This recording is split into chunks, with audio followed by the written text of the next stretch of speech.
আসসালামু আলাইকুম। Driver provider বিডির ভালো ড্রাইভার ভালো মালিক সিরিজের ৬৩তম পর্বের বিষয় হলো রাতে গাড়ি পার্কিংয়ের নিরাপত্তা। তো ড্রাইভিং পেশায় দিনের কাজ শেষ হলেও যে সব দায়িত্ব শেষ হয়ে যায় এমন কিন্তু না। বরং রাতে গাড়ি কোথায় পার্কিং করছেন এবং কিভাবে পার্ক করা হচ্ছে সেটাও একটা গুরুত্বপূর্ণ ব্যাপার। তো সঠিকভাবে পার্ক না করা হলে চুরি, দুর্ঘটনা বা গাড়ির ক্ষতির একটা ঝুঁকি বেড়ে যায়। তো এই ব্যাপারে আমরা ছোট একটা ব্যাপার কিন্তু গুরুত্বপূর্ণ যে রাতে যখন আপনি কাজ শেষে গাড়িটা পার্কিং করে রেখে যাচ্ছেন সেটা কি বিষয় খেয়াল করে রেখে যাবেন এই ব্যাপারে একটু মনে করায় দেওয়া। আপনারা সবাই জানেন তারপরেও মানে একটা বলে দিচ্ছি যেন আপনাদের মনে থাকে। তো প্রথম তো হচ্ছে নিরাপত্তা মানে নিরাপদ একটা জায়গা নির্বাচন করা উচিত যেখানে সবচেয়ে গুরুত্বপূর্ণ ব্যাপার হলো যে এই জায়গাটা কোথায় রাখছেন? যে আলোযুক্ত স্থানে রাখছেন কিনা, নিরাপত্তার ব্যবস্থা আছে কিনা, নির্জন বা ঝুঁকিপূর্ণ কোনো এলাকায় রাখছেন কিনা। তো পার্কিং এর তো নির্দিষ্ট একটা জায়গা থাকে। তারপরেও যদি এমন কোনো জায়গায় রাখতে হয় যে এটা নির্দিষ্ট না, সেক্ষেত্রে অবশ্যই নিরাপত্তার ব্যাপারটা খেয়াল করে রাখুন।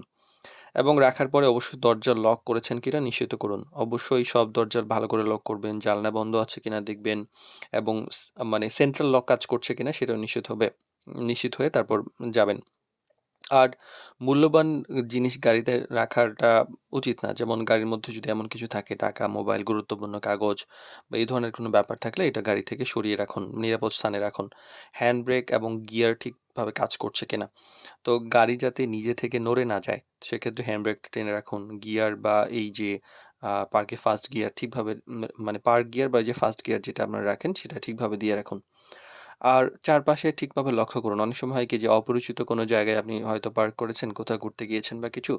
আ দেখার পরে জায়গাটা সন্দেহজনক কিনা, গাড়ির আশেপাশে কোনো ঝুঁকি আছে কিনা, উপরে মানে কোনো কনস্ট্রাকশন এর কাজ চলছে কিনা, কোনো গাড়ি মানে গাছের ডাল ভেঙে পড়ার সম্ভাবনা আছে কিনা যদি ঝড় থাকে।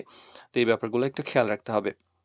আর মালিকের নির্দেশনা মেনে চলুন। যে মালিক যদি কোনো নির্দিষ্ট জায়গায় পার্ক করতে বলে সেটা তো আপনি করছেন। তো যদি গ্যারেজে বা নির্ধারিত স্থানে থাকে তাহলে তো ঠিক আছে। যদি কোনো পরিবর্তন করেনও যে মালিকের জায়গায় আপনি রাখতে পারছেন না কোনো কারণে, সেটাও মালিককে জানিয়ে রাখুন। এটা কেন আসলে গুরুত্বপূর্ণ দেখেন, দিন শেষে কিন্তু আপনি গাড়ি নিয়েই ডিল করছেন। তো এইটাতে সবচেয়ে গুরুত্বপূর্ণ দেওয়াটা জরুরি। গাড়ি চুরি বা কোনো ক্ষতির কারণ হলে সেটা আপনাকে প্রয়োজনে হয়তোবা দায়ী করা হতে পারে। মালিকের সম্পত্তির নিরাপত্তা আপনি নিশ্চিত করছেন এইভাবে। এবং আপনার দায়িত্বশীলতা প্রমাণ হচ্ছে।